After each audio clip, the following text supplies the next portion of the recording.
Hi, I'm Robert Orm, and I'll be reading you today's edition of the Fall River Herald, dated Monday, July 28, 2025. Fall River Mill Developer Sees Momentum in Housing Market by Emily Sherney.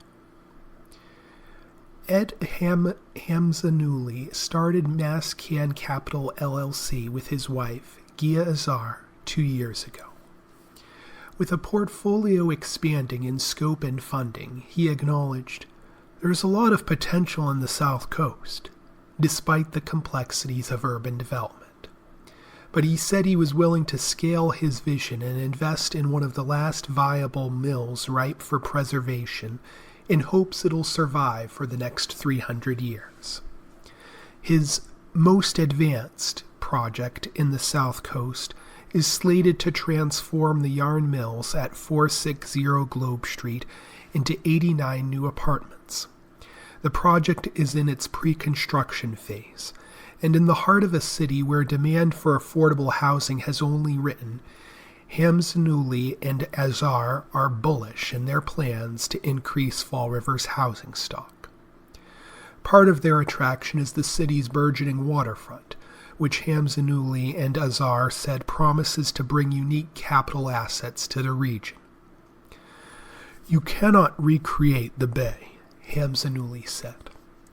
The city has seen rents soar in recent years, with a low 1.2% vacancy rate that developers have been scrambling to increase. To Hamzanuli, pressures on the housing market are not solved by building only more affordable housing.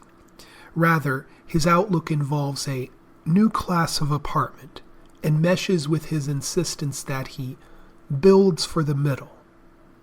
He admits that, as an old mill town, Fall River developers may encounter environmental roadblocks in the way of progress and parking restrictions when it comes to zoning. But Hamzanuli believes that increasing the city's housing stock will allow rents to stabilize, not skyrocket, with no crippling change to existing rent prices.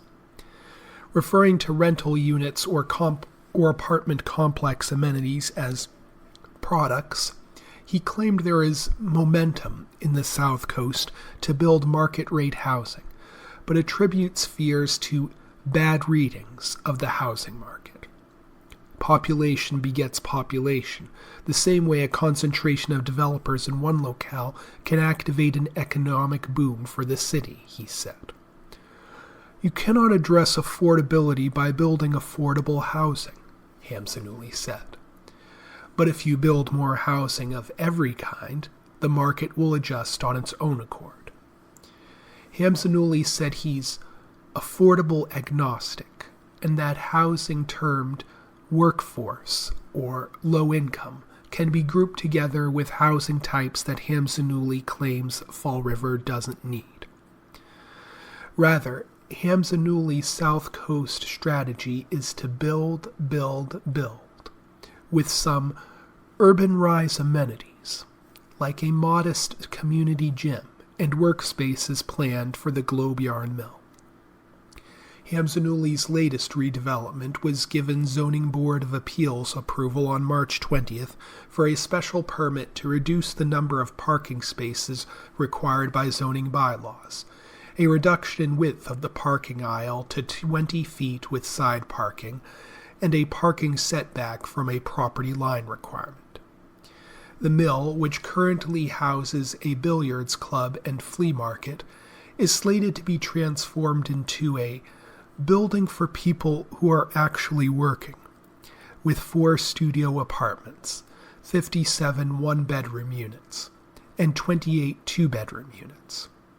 Hard-to-maintain hotel-level amenities, like pools or even small-scale theaters that are often found with market-rate offerings and upscale builds, he said, have been left off the blueprints. Hamzanuli said he's been working closely with Mass Housing. The mill building was constructed in 1881, a key to development of the Globe Village neighborhood, and is listed with the Massachusetts Historical Commission and the National Register of Historic Places. Hamzanuli said he plans on partnering with local groups to ensure the Globe Yarn Mill's historic significance is preserved, in line with federal and state-approved historic tax credits, to adapt the property while maintaining its historic character as a landmark in Fall River's south end. Fall River is a big city with a population over 90,000, said Hamzanulli. But having studied housing markets in the metro Boston area, those in Providence and Newport, Rhode Island, and in Taunton, he's confident Fall River's renters and its developable real estate place the city in a category of its own. He said younger renters, many of them working professionals, are relocating from smaller surrounding towns like Freetown, Westport, Somerset, or Swansea to work and live in Fall River. Boston renters on the hunt for new, more affordable digs are not taking the MBTA South Coast Rail down to the South Coast in droves to scoop up cheaper market-rate housing, he said. Instead, Fall River is exchanging populace with supporting municipalities, according to Hamzanulli, that are able to cultivate a stable and isolated market that is quickly expanding. Wrestling legend Hulk Hogan, I was fired from WWF in Fall River, by Dan Medeiros. Pro wrestling legend and WWE Hall of Famer Hulk Hogan has died at 71, breaking the hearts of local wrestling fans who grew up watching the Hulkster. Hogan, whose real name was Terry Bollea, was influential in the rise of wrestling worldwide and was WWE's first major star. He was a 6-time WWE champion and was inducted into the WWE Hall of Fame twice, once in 2005 and in 2020 as part of the New World Order stable of wrestlers. Hogan has a unique connection to Fall River, beyond just appearing on tens of thousands of TV screens through the 1980s and 90s. He said it's where his career got its big break. Hogan began his pro wrestling career in 1977 in Southern Wrestling Territories, joining the Northeastern U.S. territory of the WWF in 1979. Fall River wrestling fans in the early 1980s could have caught Hogan in person before he achieved superstardom. According to online wrestling history databases, Hogan wrestled 4 shows in Fall River at the Bank Street Armory, all in 1980. He beat a couple of jobbers in Dominic DeNucci and Rene Goulet on February 16th and May 1st, respectively. On May 3rd, he took on WWF wrestling icon Pat Patterson to a countout and wrestled the Polish Hammer himself, Ivan Putski, that August. WWF owner Vince McMahon Sr. kept Hogan a busy man in the early 1980s, wrestling multiple times per week all over the Northeast Territory, including the Cape Cod Coliseum, Worcester Auditorium, Springfield Civic Center, and the Providence Civic Center. But he didn't last long. McMahon would fire Hogan from the WWF for agreeing to appear in Rocky III as the wrestler Thunderlips, opposite Sylvester Stallone. In 2023, Hogan appeared on the Joe Rogan Experience podcast to tell the story of that firing, in which he claimed he was wrestling in Fall River at a high school the night he was fired. I called him in Fort Lauderdale and said, "Brother, I'm leaving tomorrow to go to do this film." He said, "No, you're not," Hogan said. Hogan said he tried to negotiate, but McMahon fired him, insisting if he made the movie, "You're never going to work here again, never." Rocky III ended up being a smash hit, the second highest grossing film of 1982. Hogan's memorable cameo led to him returning to the WWF in 1983 under Vince McMahon Jr., where he became the promotion's biggest star and brought pro wrestling to mainstream American audiences. Hogan mentioned Fall River again in a similar story on the podcast Barstool Wrastlin' in 2024. But, as with pro wrestling itself, it's unclear how real the story actually is. According to records of shows, after his August 1980 Fall River show, Hogan continued to wrestle for WWF for at least 6 more months. One thing that's undisputed is Hogan's effect on local fans.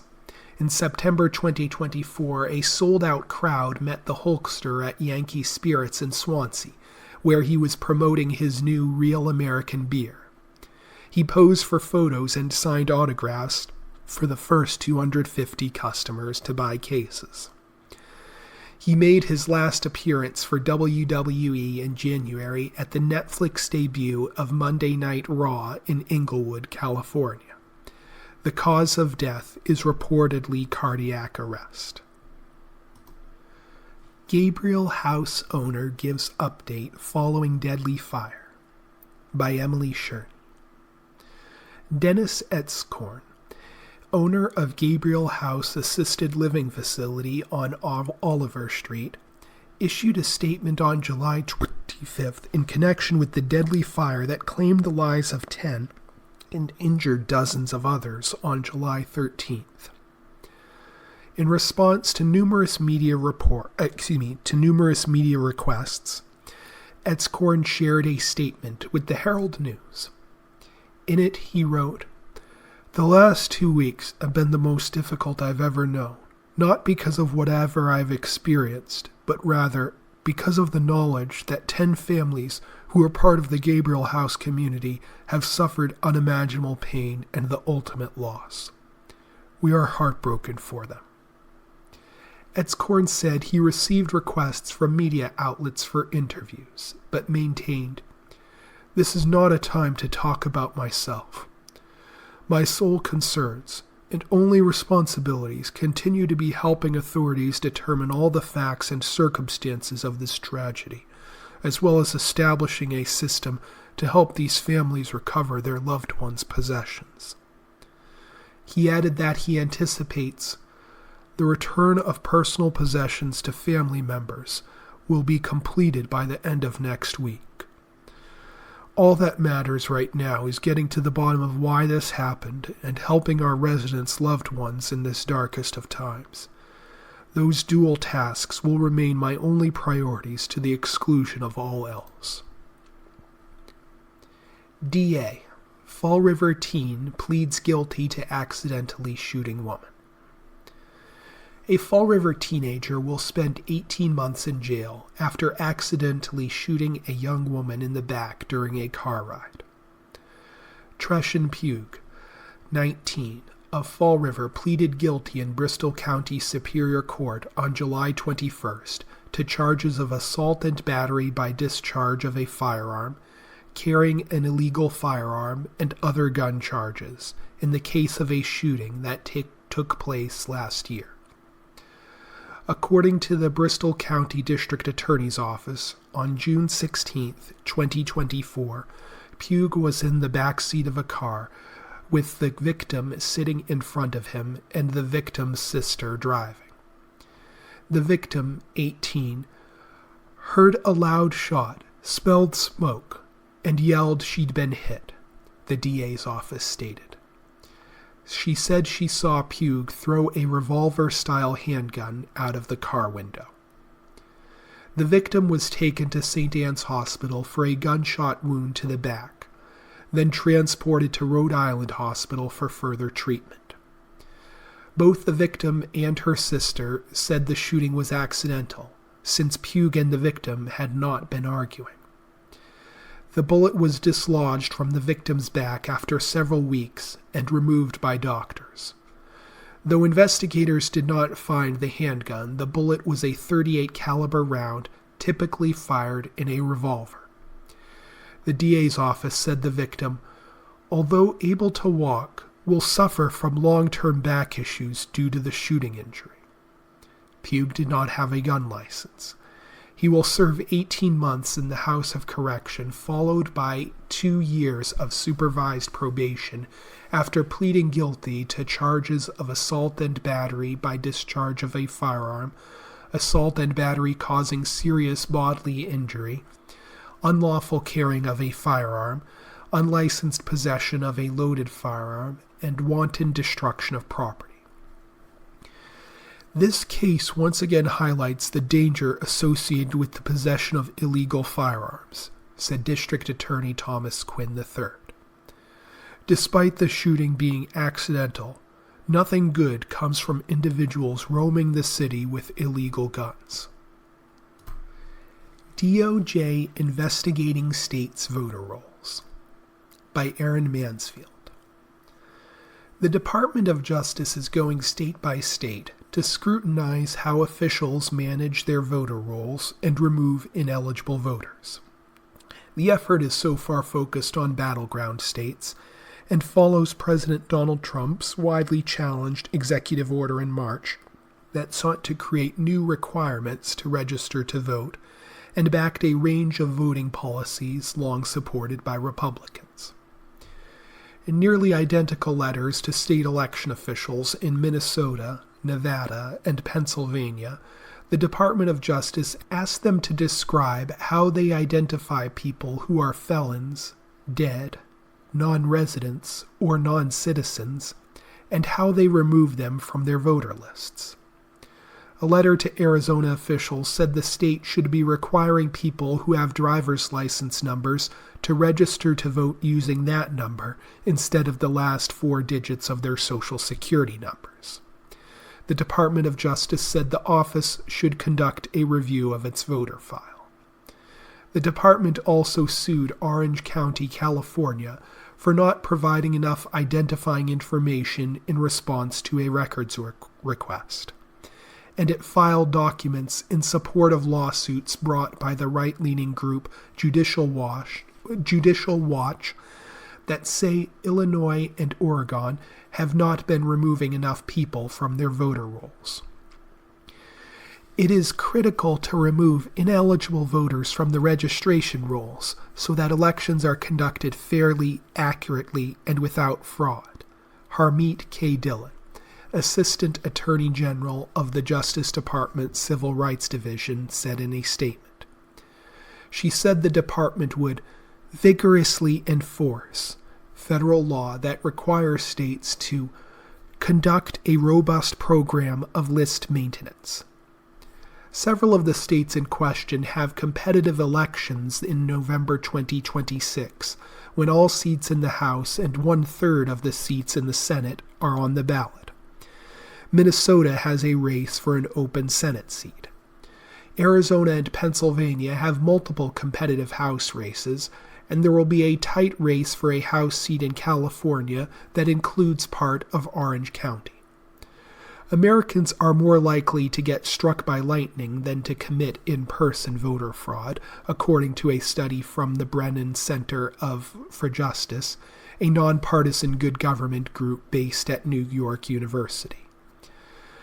I do think this is part of a broader effort, number one, to lay the groundwork for attempts to overturn election results that they don't like in 2026, said Jonathan Diaz, the voting advocacy director at Campaign Law Center. So they can cook up some story about how these states' voter rolls can't be trusted, and so we can't trust their election results if Democrats win. Trump's March executive order alleged that previous administrations didn't do enough to keep non-citizens off the voter rolls, and said having accurate voter rolls protects voters. In Orange County, the Department of Justice wrote in a federal lawsuit in June that the Attorney General received a complaint about a non-citizen receiving a ballot, and that the department requested 5 years of data on how the county removes non-citizens from voter registration rolls. The county provided information, but redacted identifying numbers and signatures, among other things, according to the lawsuit.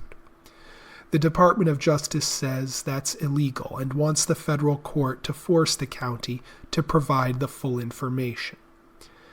Diaz said the Department of Justice in general is asking for a lot of very specific data about individual voters, which normally would not be necessary. He said that information is much more specific than what states would provide to political campaigns or journalists who often obtain voter registration files. The Department of Justice also asked Nevada and Minnesota for copies of their statewide voter registration lists with both active and inactive voters.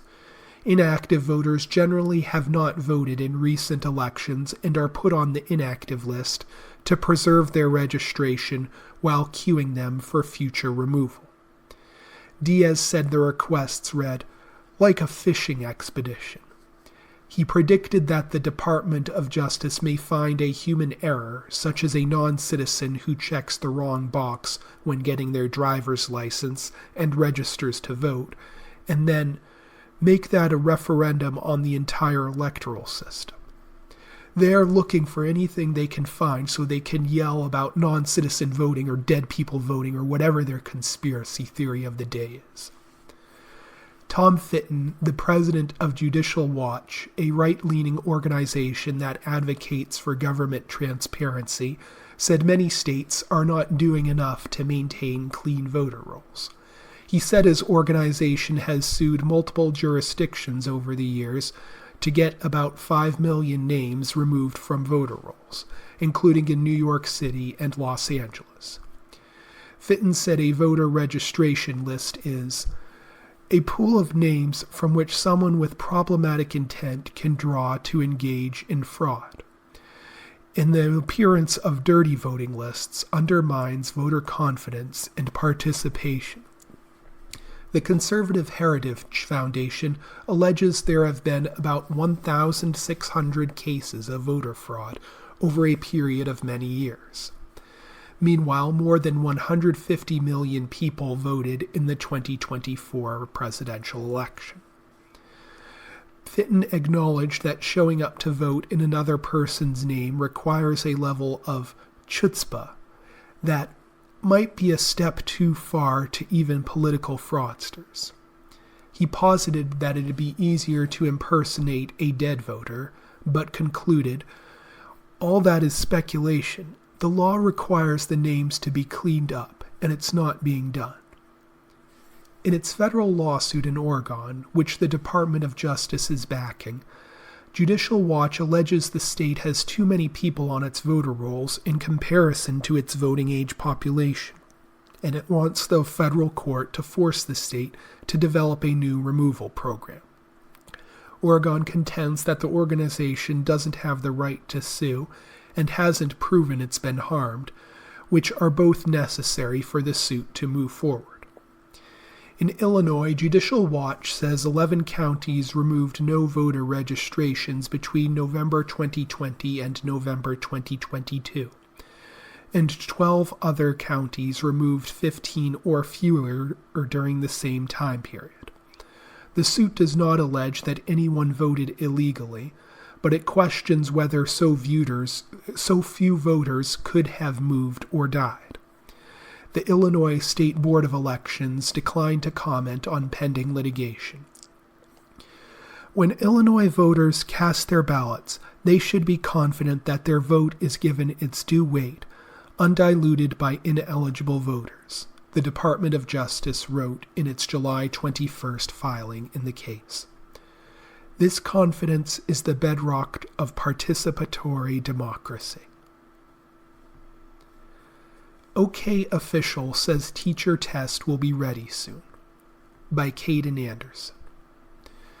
Oklahoma State Superintendent Ryan Walters said the state will roll out a new certification test in 2 weeks or so for teachers moving to Oklahoma from left-wing states.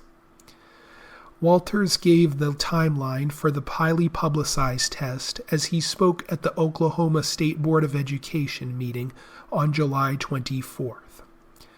The Republican schools leader did not specify what would be covered in the test or identify exactly who would be required to take it.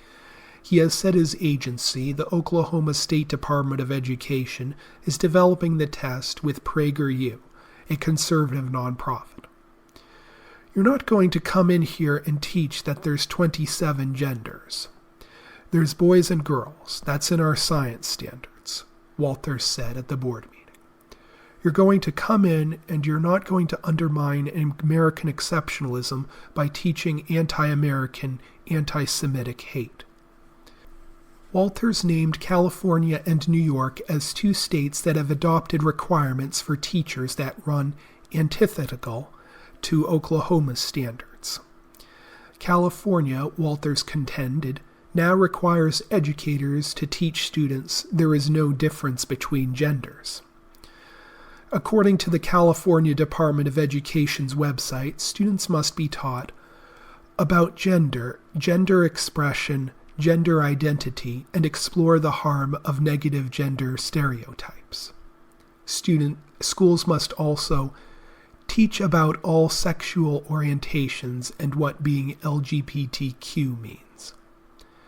Walters said 7 or 8 other states are also moving toward dramatically crazy requirements on their teachers. Without citing any Oklahoma laws or rules, Walters said teachers from those states must take the new test to show they align with Oklahoma's curriculum standards. The test is going to be very straightforward, very matter-of-fact, he said. It should be very common sense. Walters' insistence that some teachers would be required to take the test and not others raised questions from other members of the State Board of Education. Walters said the test would not need the board's approval. Board member Ryan Detheridge asked for legal documentation as to why that was the case. We've already got all that, so we can get it to him, Walters said. The board's attorney, Chad Kutmas, then added that he would have to research it. Board member Chris Van Den Hende asked whether the tests were necessary because teaching contracts require educators to teach to Oklahoma standards. He also asked if the state education agency had a way to determine whether current Oklahoma teachers meet the standard that some out-of-state teachers would now face. You go through these tests, then when you sign your teacher contract, what you are agreeing to is when you teach a biology course, for example, you are agreeing to teach those standards, which is why those standards are so important, Walters said. Walters also said ensuring teachers are following the standards is part of the accreditation process in the school districts. Uber feature to pair female riders drivers by Michelle Del Rey. Uber is launching a new feature aimed at making women feel safer while using the ride-hailing service, the company said in a July 23rd release. The initiative, called the Women's Preferences Program, pairs female riders with female drivers and is set to pilot over the next few weeks in Detroit, Los Angeles, and San Francisco. Uber doesn't have specific plans to expand just yet, the company told USA Today, but noted possible plans to bring the feature to new cities following the pilot programs. Women riders and drivers have told us they want the option to be matched with other women on trips. Camille Irving, Vice President for Operations for the United States and Canada, said in the news release. We've heard them, and now we're introducing new ways to give them even more control over how they ride and drive. Once the new preferences roll out, riders will see an option for female drivers. However, the company notes that if the wait time for a preferred driver is longer than expected, drivers will still be able to change their selection for a different ride. Female riders will be able to reserve a female driver in advance by pre-booking a trip, Uber says.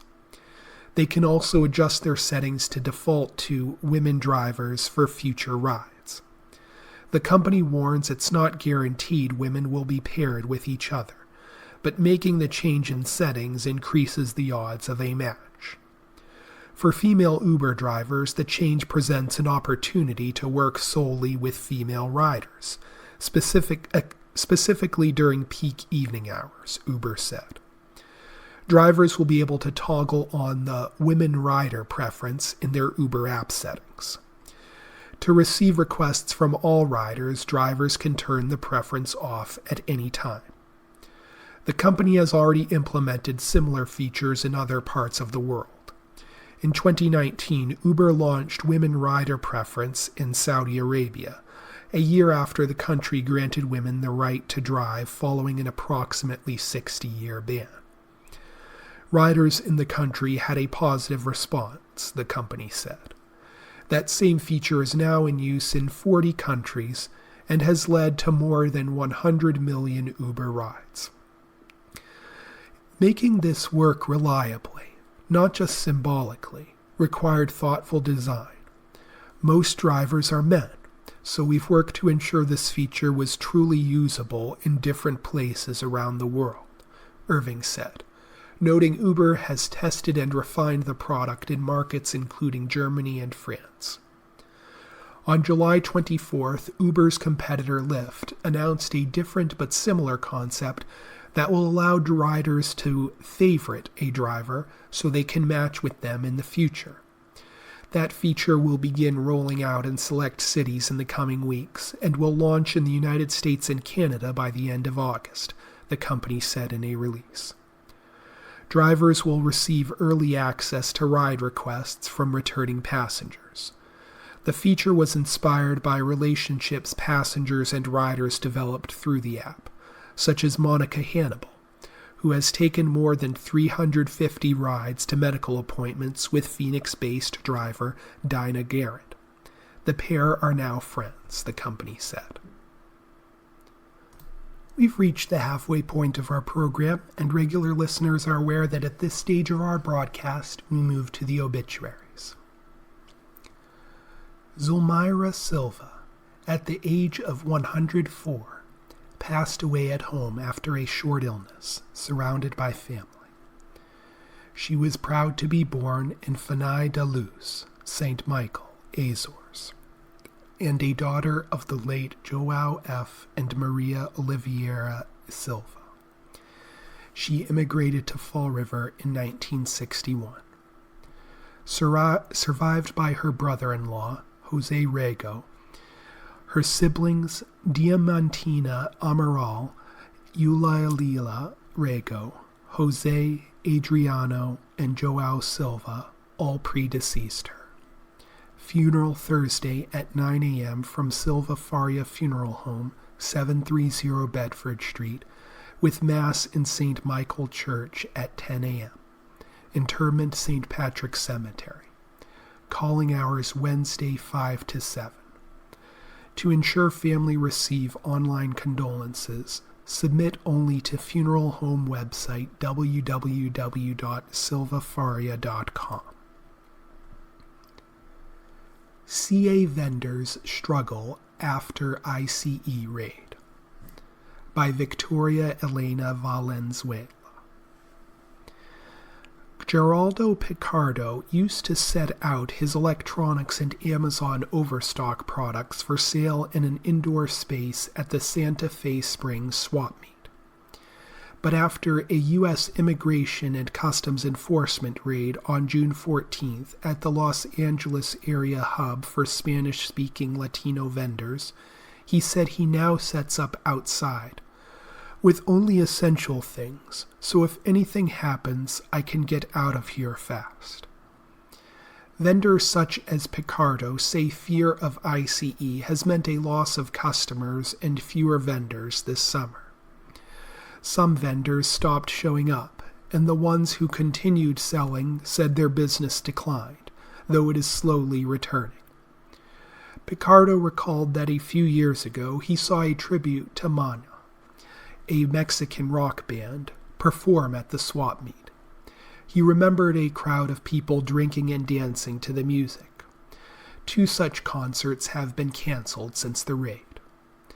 The swap meet is a place where customers find deals for as low as $1, attend live performances, and enjoy a sense of community. A month after the raid, canopies shielding vendors from the sun speckled the the outdoor lot, with goods laid out on tables and the ground. Signs read $1 or $2. Vendors called out to the occasional passing customer. Still, a lot of aisles remained empty. Some vendors left early. A man selling kitchen supplies packed up his antiques and silverware 2 hours ahead of closing time. But the community spirit of the swap meet is still alive with him and many others. He sold a toaster for $2 to a skeptical customer, telling him that if it didn't work, he could bring it back. Cecilia Soriano, who has been selling groceries at the swap meet for a year and a half, said her business has been cut in half since the raid. She hasn't seen some of her regular customers in weeks. The day of the raid, a woman came around to inform vendors about ICE agents in the area. When her customers passed by, Soriano warned them. Picardo, who has been selling at the swap meet for 5 years, also remembers the day of the ICE raid. He was sitting in the booth with his dad when he heard someone on the phone mention that ICE was 2 blocks away. Many vendors left. He packed his products into his truck and drove away. As he exited the lot, he saw 2 unmarked white vans outside. Not long after, according to a statement the Santa Fe Springs swap meet posted on Instagram, more than 110 armed federal agents in tactical gear, alongside a military helicopter, raided the swap meet and detained at least 2 people hours before a concert with Mexican bands was supposed to take place. It was a regular day until someone said ICE, Picardo said. Then everyone was panicking. They knew ICE was in the area, but they didn't know they would come in. A friend who has been selling clothes at the swap meet for nearly 10 years hid in a shipping container for several hours until everybody left to avoid the chaos of the raid, Picardo said. In its statement, the Santa Fe Springs swap meet said of the raid that they were given no notice of their arrival and at no point consented to ICE enforcement.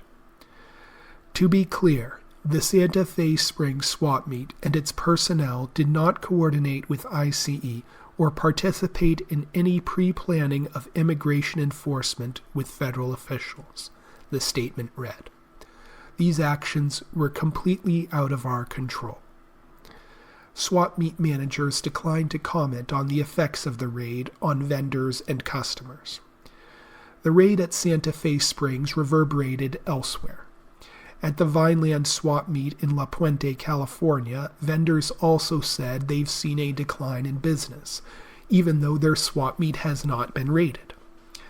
Felipe, who asked that his last name not be shared because he fears ICE will target his family, has been selling packaged food, restaurant supplies, and knickknacks at the Vineland meet with his parents for over 15 years.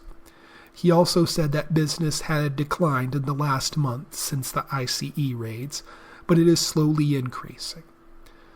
Still, not everything has returned to normal. He said the booth across from his, where a woman initially sold clothes but started selling tools, has been empty since the raid started. She was there longer than his family was. He said it is sad not seeing her, and wonders if she's afraid to return.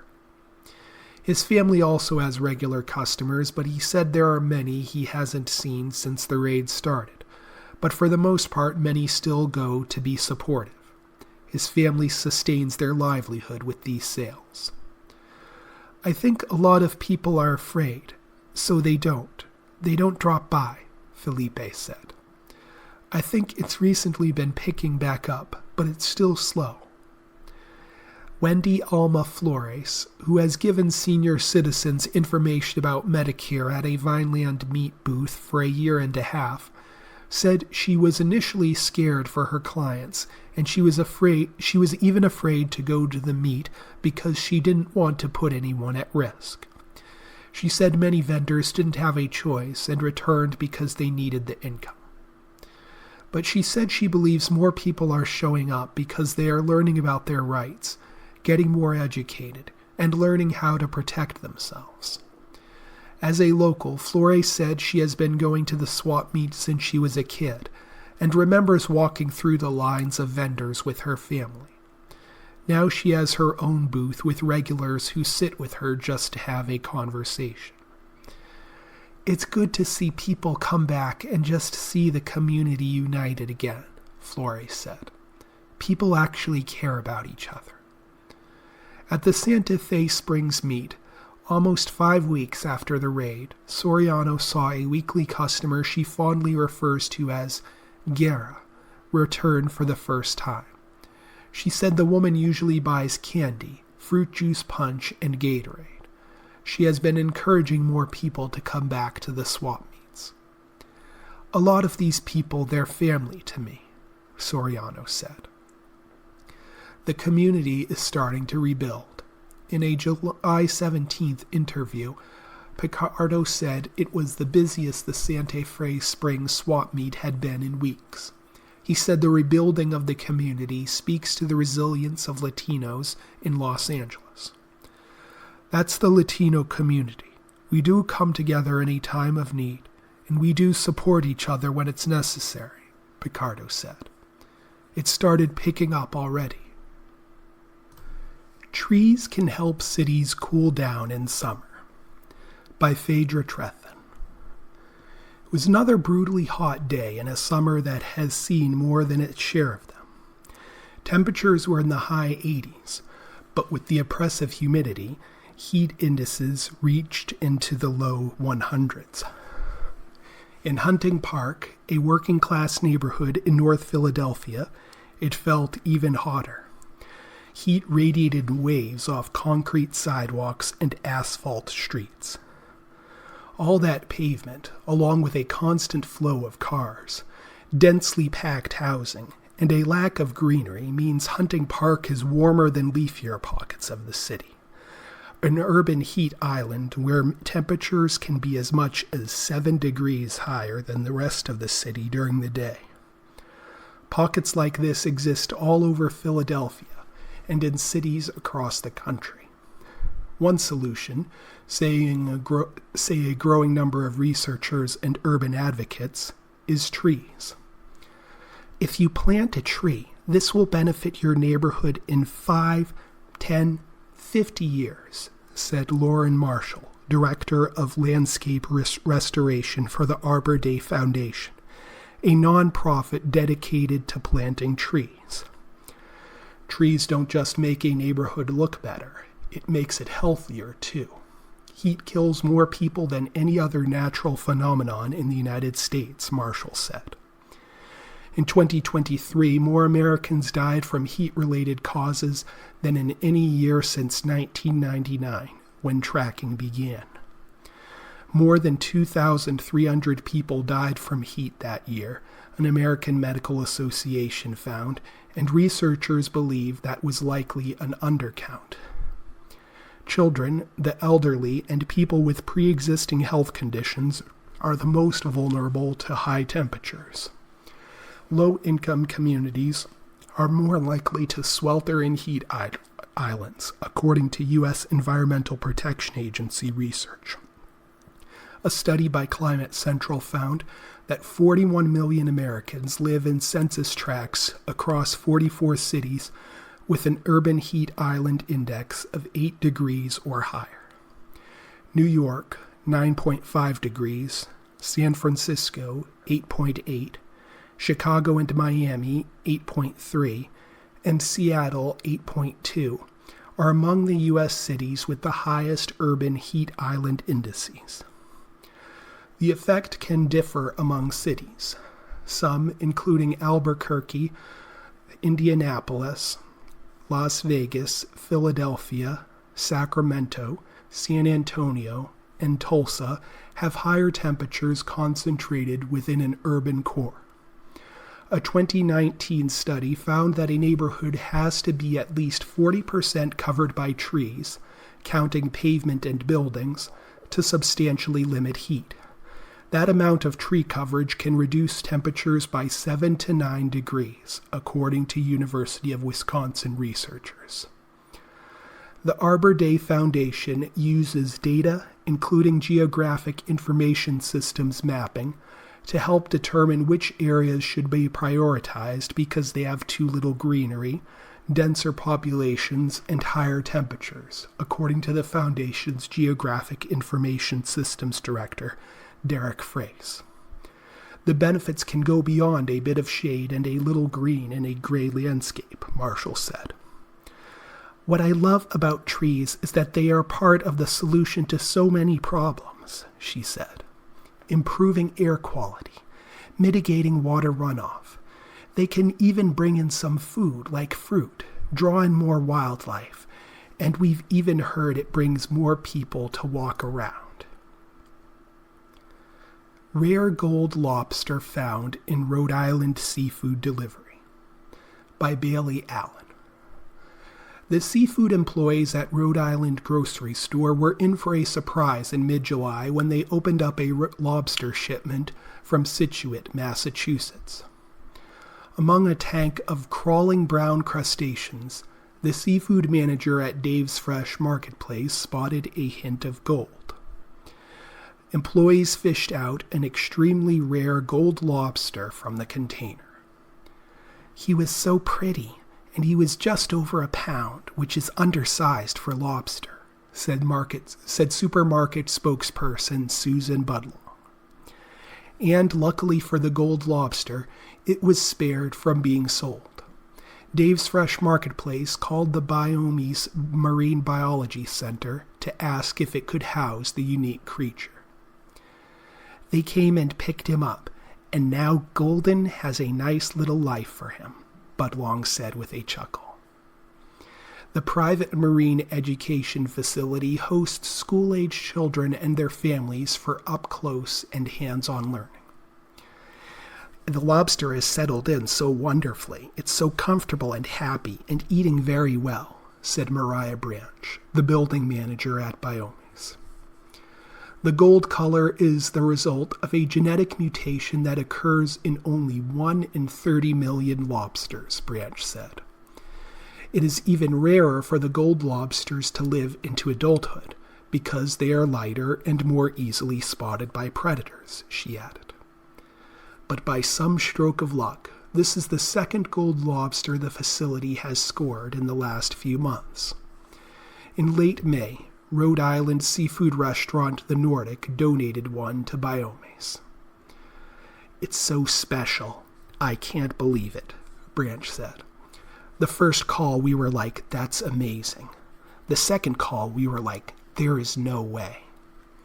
Branch said the Biology Center is set to host an online naming contest for its newest shellfish resident. Former Case grad returns as coach by Steven Sanchez. As a high school football player, Trey Neto witnessed the importance of strength and conditioning. The former Cardinals center defensive lineman was a part of 3 South Coast Conference titles in his 4 years at Joseph K. High School prior to his graduation in 2020. Now Neto returns and ready to give back to his alma mater as well as the community. When I first got to Case, no school was really doing strength and conditioning like we were, Neto said. That's when we were winning all the championships. It seemed like we were faster than anyone. That's what I'm trying to do around here. Neto, a 3-year starter, is teaching the finer points of strength and conditioning he learned while at Case with his mentor, former assistant coach Jason Azule, who is also the former head coach of Seekonk. The summer program got underway near the end of June. Honestly, it's all about giving back to the kids, he said. Jason was my strength coach chair and took me under his wings. He was one of the big reasons I wanted to go into strength and conditioning. It wasn't the same when he left. Just having him there was a change in culture for us. Neto played a season of football at Worcester State College before the second wave of COVID-19 hit. He then transferred to Bridgewater State University, where he concentrated on just strength and conditioning classes along with coaching football. Neto received his bachelor's degree in exercise physiology and physical education. At the end of spring 2024, he coached collegiate athletics at his favorite childhood school, the University of Oklahoma. Neto worked with the football team up until the start of the college season. He also applied what he did there with the kids at Case. I reached out to one of the strength coaches out there and asked if they needed help, Neto said. They offered me a temporary workership. I helped to run some of the programs. I grew up an Oklahoma Sooner fan, so that was really my top choice. You don't usually see Division I schools taking someone from Massachusetts. A big thing was a lot of their coaches were from down here. There was about 4 of us down there. It happened to work out that way. Neto said the kids are adapting perfectly with the new program's reps in place. He took a structured approach of splitting the kids into groups, just like at the college level. Neto even has a developmental program for freshmen. They're doing everything we're asking them to do, he said. Jason and I run a similar program because we were at the college level. He's been a huge part in what I've done. Neto, along with assistant coaches, hit the gym every Monday to Friday all the way until the start of training camp. He will take his place along the sidelines with his dad, Cardinals assistant coach Todd Neto, at the start of the 2025 season. Now everyone is on that strength and conditioning wave, Neto said. All schools do it now and in the summer, so everyone is faster, and we need to get that step further, being faster than anyone training now. This is my way of giving back to the school and the community. Patriots Ready for New Era Under Vrabel by Avery Hill. There's a new sheriff in town. Well, sort of. After spending the bulk of his career as a New England Patriots linebacker, Mike Vrabel is now the team's head coach. He's the 3rd head coach to grace the position in 3 years, replacing Jared Mayo after Mayo's attempt to be Bill Belichick's successor. Cornerback Christian Gonzalez, tight end Hunter Henry, and all-pro special teamer Brendan Schooler have played under all 3 coaches. Each spoke with the media July 23rd ahead of training camp at Gillette Stadium and made it clear a new era has arrived in New England. Vrabel brings accountability, players say. Coach Vrabel brings a different vibe. He brings a different product, Schooler said. You're not scared, but you know he's not messing around. If you're not on your P's and Q's in terms of exactly what he wants to do, how you're supposed to do it, I don't think guys would be sticking around. Vrabel said he's focused on getting the team to come together and let players earn a role on the team. He wants to do so with his experience not just as a coach, winning NFL Coach of the Year with the Titans in 2021, but also as a player. In my 14-year career, I've had plenty of roles, from special teams, multiple position backup to starter, Vrabel said. There's multiple levels of what that role will be, and it's up to them to earn it. Schooler added that Vrabel brings excitement because of his time suited in pads and a helmet. Even on the other side of the ball, Vrabel's hard-nosed, hands-on coaching style has earned trust and respect for the 3-time Super Bowl champion. Defensive lineman Keon White told reporters in June he respects Vrabel because he's willing to get in the trenches with the defense. Love being around him just as a person, but also building a relationship, but also as a coach. It's been a lot of fun, Henry said on July 23rd. He's done it at a high level as a coach, but he's also done it at a high level, the same as us as players.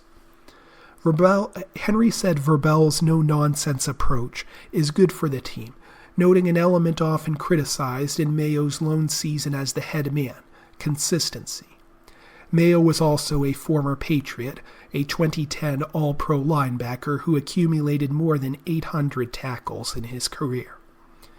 New England has been searching for continuity and consistency for years, starting with the exit of Tom Brady and continuing with the post-Belichick rebuild. The lack of it adds hurdles to a young team as its inexperienced players look to get acquainted with the league. "We all need accountability," Henry said. "I think Vrabel brings that every single day. I think he's the same guy every day so far as I've seen. I think he'll continue to be that, and that's all you can ask for from your head coach." Since transferring from Colorado to Oregon in 2022, Gonzalez has had a new head coach each season. He didn't go into his impressions of Vrabel as a coach, but talked about his adjustments through the years, keeping it simple to become the best version of himself. "Each coach is different," Gonzalez said, "but at the same time, it's just playing football." And that's all I have time for. This is your reader, Robert Orm, saying thanks for listening.